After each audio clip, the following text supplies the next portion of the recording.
Olá, meu nome é Penélope de Carvalho e estamos lendo o livro As Grandes Verdades da Bíblia para a Solução dos Problemas Humanos, do autor Dr. Joseph Murphy.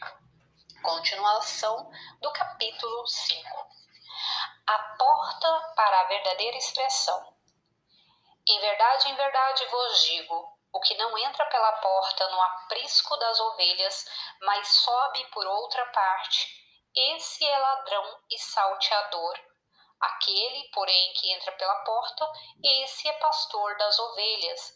João, capítulo 10, versículo 1 a 2. Eu sou é a porta. Isso significa que a sua própria consciência é a porta para toda expressão.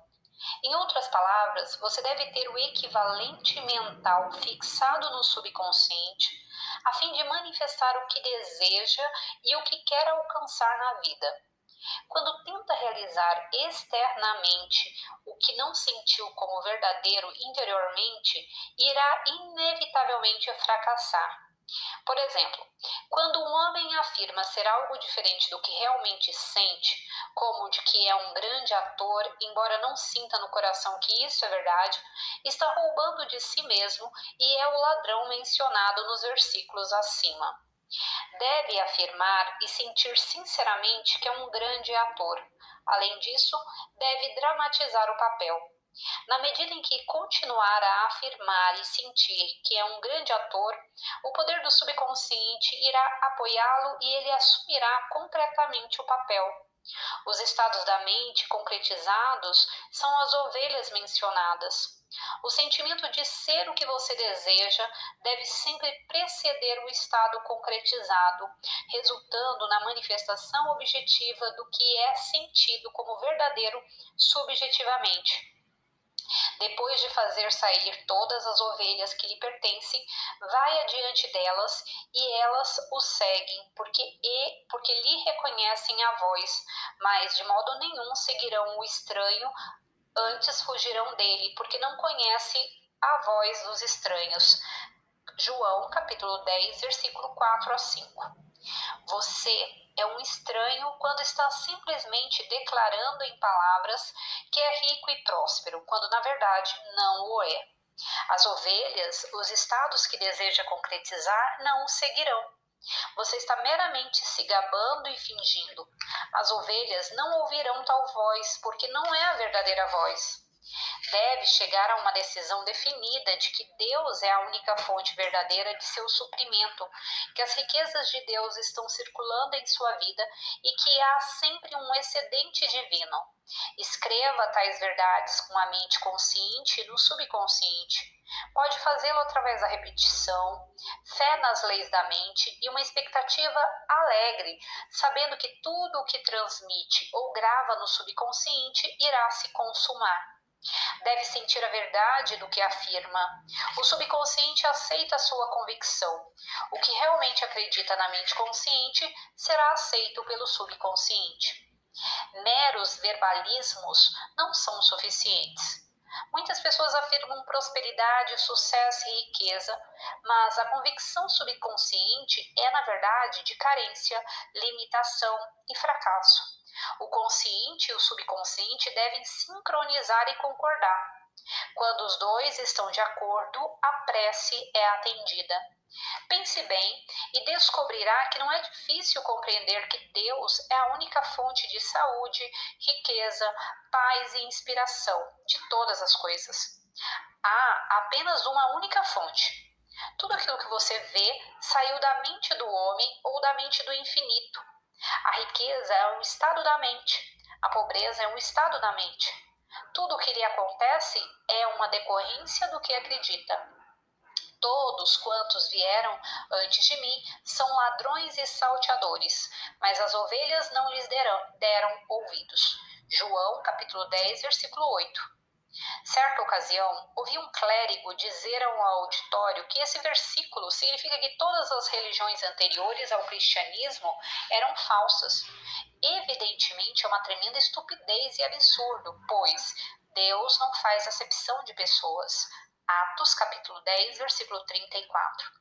Há um velho aforismo hindu que diz: quando você lhe dá nome, não pode encontrá-lo, e quando o encontra, não lhe pode dar nome. Como se pode rotular amor, paz, alegria, felicidade, inspiração, orientação, boa vontade, compaixão, misericórdia, bondade, iluminação ou riso? Qualquer homem que caminha sobre a terra pode entrar em contato com a presença de Deus e receber uma resposta. A presença de Deus atenderá à prece de qualquer homem, independente de suas convicções religiosas. Deus também atende à prece do ateu, que diz que não existe Deus. O homem que acredita na bondade de Deus na terra dos vivos e que vive na alegre expectativa do melhor na vida é o homem que possui verdadeira fé. O homem que duvida do amor, alegria e maravilhas do infinito, que não crê na resposta do infinito a seu próprio pensamento, é o verdadeiro ateu. Explicação de João, capítulo 10, versículo 8. Não deixe que coisa alguma interfira com sua convicção no poder do Todo-Poderoso operando por você. Se acredita, por exemplo, que condições exteriores, como pessoas, circunstâncias ou acontecimentos correntes, atrapalham suas possibilidades de realizar o que deseja, está profundamente equivocado e vivendo como um ladrão e salteador, porque está roubando a si mesmo da alegria da prece atendida. Está dizendo que condições e pessoas são maiores que Deus, o que é um absurdo. Em outras palavras, está transformando as outras pessoas em deuses e, sendo assim, injusto com você próprio. Não há nada que se oponha à onipotência, não há nada que possa reduzi-la ou desvirtuá-la. É todo poderosa e não existe qualquer outro poder. A encruzilhada da vida. Ide à aldeia que aí está diante de vós, e logo ao encontrar achareis preso um jumentinho, no qual ninguém ainda montou. Desprendei-o e trazei-o. Marcos capítulo 11, versículo 2. Então foram e acharam o jumentinho preso junto ao portão, do lado de fora na rua, e o desprenderam. Marcos capítulo 11, versículo 4. Levaram o jumentinho sobre o qual puseram as suas vestes e nele Jesus montou. Marcos capítulo 11, versículo 7. Todos nós estamos na encruzilhada todos os dias. O jumentinho na encruzilhada é o seu ânimo, o seu estado mental e emocional, antes de entrar na profundeza de si mesmo. O jumentinho representa o estado indisciplinado. Vamos supor que você tem o desejo de cantar e possui uma voz maravilhosa, mas não consegue exibi-la nos palcos ou no rádio. Deve, então, disciplinar-se e afirmar com convicção: Deus me deu esta voz e abre o canal perfeito para mim, cantando as suas cadências maravilhosas através de mim. Imagine que está diante do microfone ou no palco, cantando maravilhosamente, gloriosamente, perante uma plateia imaginária. Sinta a emoção e a alegria. Passe esse filme imaginário em sua mente frequentemente. Na medida em que persistir, está disciplinando o jumentinho, o desejo indisciplinado anterior. E a imagem mental, através de constantes exercícios da mente, será absorvida pelo subconsciente e irá se concretizar nos termos da ordem divina. A encruzilhada também indica a nossa capacidade de escolher, dividir e optar. Verifique o que leva para o fundo de si mesmo todas as noites. Ao dormir, o consciente e o subconsciente se encontram criativamente. O último conceito que tem ainda desperto fica registrado no subconsciente. Em outras palavras, o ânimo consciente anterior ao sono passa para o subconsciente, que o concretiza, quer seja bom ou ruim. Suas reações às impressões de hoje moldam o amanhã. Tome cuidado com as suas reações, pois constituem os ânimos que, se levados para a mente mais profunda, irão se concretizar. Você pode controlar suas reações e assim os ânimos. Eles levaram o jumentinho a Jesus. Um dos significados de Jesus na Bíblia é razão iluminada. Também significa eu sou. Os nomes Jesus e Josué no Antigo Testamento são idênticos. Ambos significam Deus é o Salvador ou solução para todos os problemas. E como Deus habita em cada um de nós, você é o seu próprio Salvador. A palavra Jesus também significa o seu desejo, cuja realização irá salvá-lo de qualquer situação difícil. Você leva o seu desejo ao eu sou, que é a consciência interior. Ao sentir a realidade do desejo e regozijar-se por saber que o poder supremo está agindo por sua conta, sustentando esse ânimo, o significado de nele Jesus montou, você cavalga o ânimo. Isso significa que permanece fiel ao desejo até alcançar Jerusalém, que é a cidade da paz ou a impregnação do subconsciente. Depois da impregnação do subconsciente, o desejo como uma semente se dissolve e você experimenta a manifestação do seu ideal. Esse é o significado de "E Jesus entrou em Jerusalém. E passando eles pela manhã, viram que a figueira secara desde a raiz. Então Pedro, lembrando-se, falou: Mestre, eis que a figueira que a amaldiçoaste secou. Marcos, capítulo 11, versículo 20 a 21.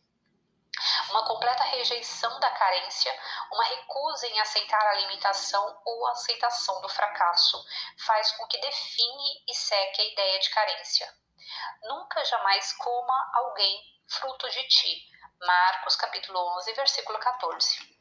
Isso significa que não haverá aceitação de dúvida daqui por diante e nenhuma admissão de carência. A figueira na Bíblia é um símbolo de carência, sofrimento e limitação. Movimento perpétuo. Os homens falam de movimento perpétuo. É algo que nunca pode ser obtido mecanicamente. O único movimento perpétuo é a consciência, a percepção, o eu sou. Isso é autoexistência e é algo eterno, não precisa de nenhuma outra força. É a velocidade ou vibração inicial. Assim sendo, todas as outras vibrações são vibrações menores da unidade. São modificações da única presença e do único poder. Se você fixa algo em sua mente agora, por exemplo, fica preso a seu movimento e a coisa é gravada no subconsciente, sendo concretizada. Duas coisas não podem ocupar o mesmo lugar ao mesmo tempo. Assim, o estado antigo desaparece. Uma mulher, por exemplo, tentou vender seu prédio de apartamento por várias semanas. Uma noite ela ficou com a mente serena e, na imaginação, levou um comprador em perspectiva a conhecer o prédio, mostrando-lhe os livros em que figuravam os lucros e todas as instalações, e ouviu-o dizer: o negócio está fechado. Ficou ouvindo essa declaração sucessivas vezes enquanto adormecia. Pela manhã sentia-se em paz.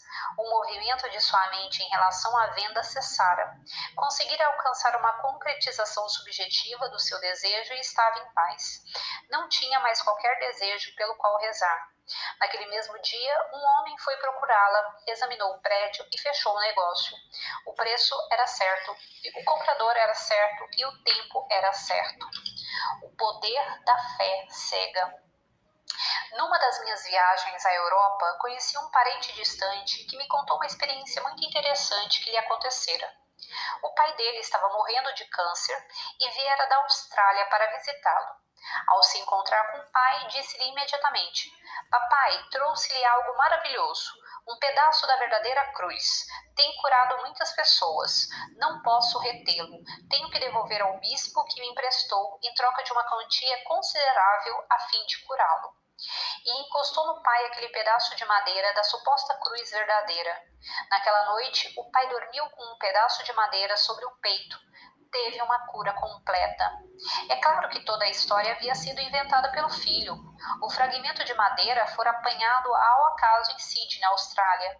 Para causar efeito, guardaram-o numa caixa de prata. Imaginar a história que ateara a imaginação do pai, um homem profundamente religioso. Assim, o pai ficou crendo que era mesmo um fragmento da verdadeira cruz. Era nada menos que a fé cega. Vai-te e seja feito conforme a tua fé. Mateus capítulo 8, versículo 13.